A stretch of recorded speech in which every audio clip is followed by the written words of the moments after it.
patient and siempre le uno oh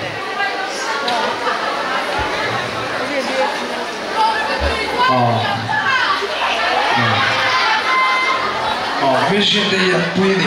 anh kiếm pin khởi thì cái này khởi sọc sao sao là hạt cái đầu xíu mà số về mấy sao sẽ là về mấy so anh xin là anh request là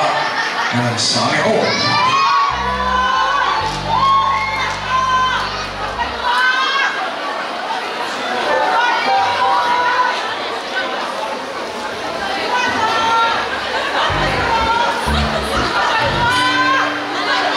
cái chuyện solo tôi về đây lúc tôi mà sẽ tạo tất cả những anh thiệp gì mà làm chuyện à thì anh mà sẽ vào quên mà tụng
Cho